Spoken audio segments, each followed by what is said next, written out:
Has Ken Paxton unwittingly exposed the fissure in the GOP between Rhino and MAGA Republicans? Let's bring back the panel. Melanie Collette, the host of Money Talk with Melanie on 98.7 The Coast in New Jersey.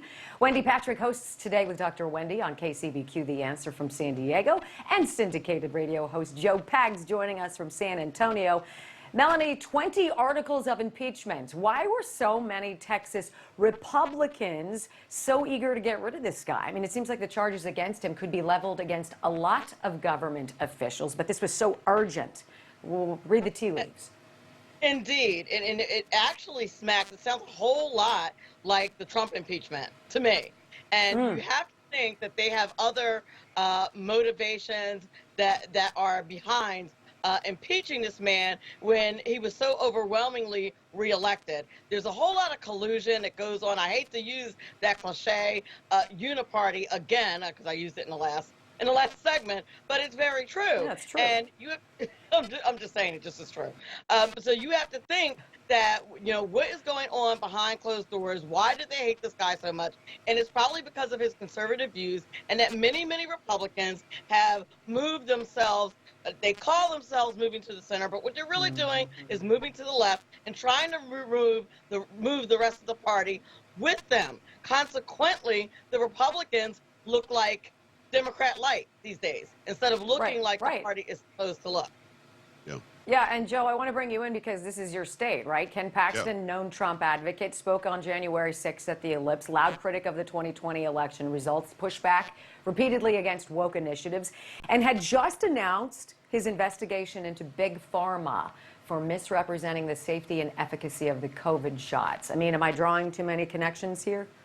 No, you're doing exactly right. I've had Ken Paxton on a million times, great attorney general, probably the best attorney general in the United States of America. There is a rule here in Texas that you can't impeach somebody on something that they allegedly did before they got the job. And that's what they did here. They broke the rules. They can't really impeach him. It's not going to stand. But the reason why they did this is some inside baseball here in Texas. The House and Senate are both run by Republicans, so is the governor's office. But the Republicans in the House, for some reason, gave chairmanships to Democrats on committees in the House. I don't know what they're trying to do. It's probably the uniparty, as Melanie keeps saying. But at the end of the day before Ken Paxton was impeached, he sent a letter to Dade Phelan, who is the House Speaker here in Texas. Dade Phelan, on video, appears to be drunk off his rear end as he's doing his job with the gavel in the House of Representatives. I called for his resignation, too. Ken Paxton sent out a letter. You've got to step down because of what you did, because of how you misrepresented Texas. The next day, they're trying to impeach the guy. So this is inside Rhino baseball. This is Republicans in Texas that, again, just like Kevin McCarthy nationally, can dig in. They've got all the leverage. They keep on giving in to the other side that will never give in to them. And this guy, Phelan, I think, has a bunch of buddies that are trying to help him keep his job by going after Ken Paxton. I don't think it'll be successful, but it's pretty lame to sit here in Texas and watch it happen.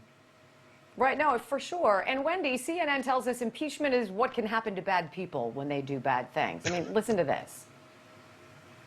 Well, that's why you have an impeachment process, because sometimes you elect somebody and then they start doing terrible things.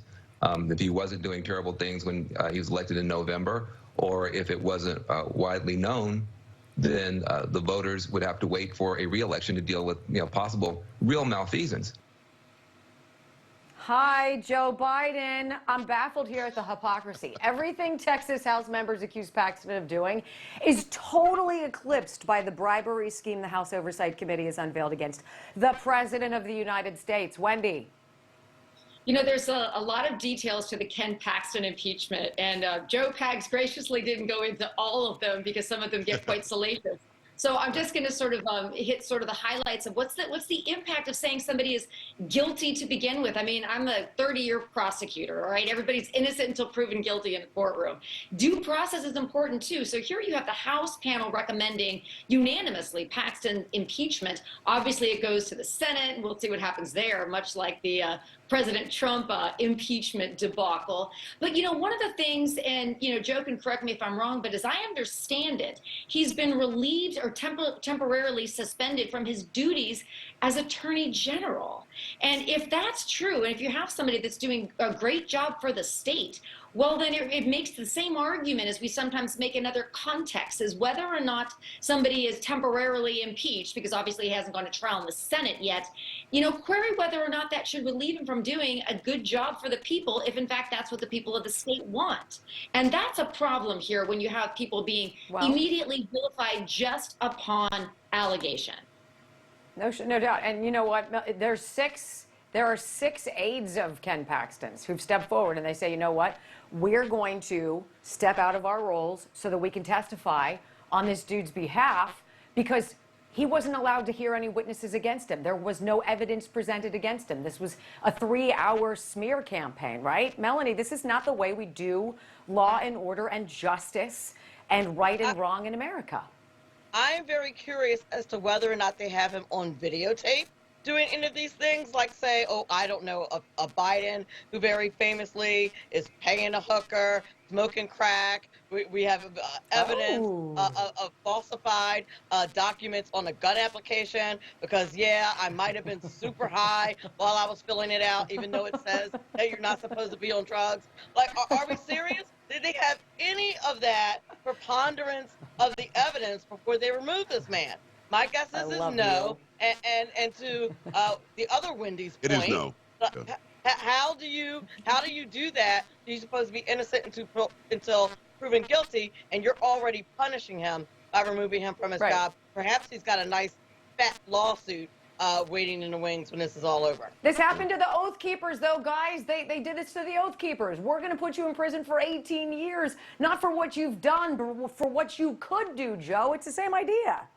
Well, it is the same idea, but again, they're trying to get him out of the way. He's ultra conservative. He's ultra MAGA, whatever that means. And here's a guy that has sued. Listen, there might be something else under the surface that we don't even know what's going on here, ladies, because Ken Paxton is suing Joe Biden constantly. He has sued Joe Biden in this administration 25 or 30 times now.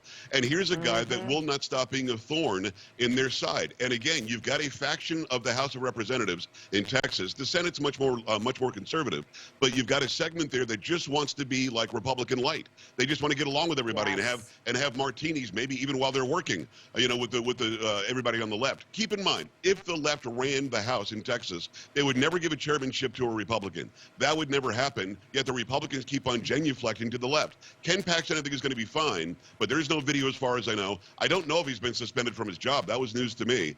But at the end of the day, the Senate, I don't think, will convict him, and he's going to be fine. This is crazy that they're doing it, though. This is all nutty, and you guys, you are a wonderful smattering of ire and control, and I just want to lose my mind. So I love you. Thank you for being here, everybody.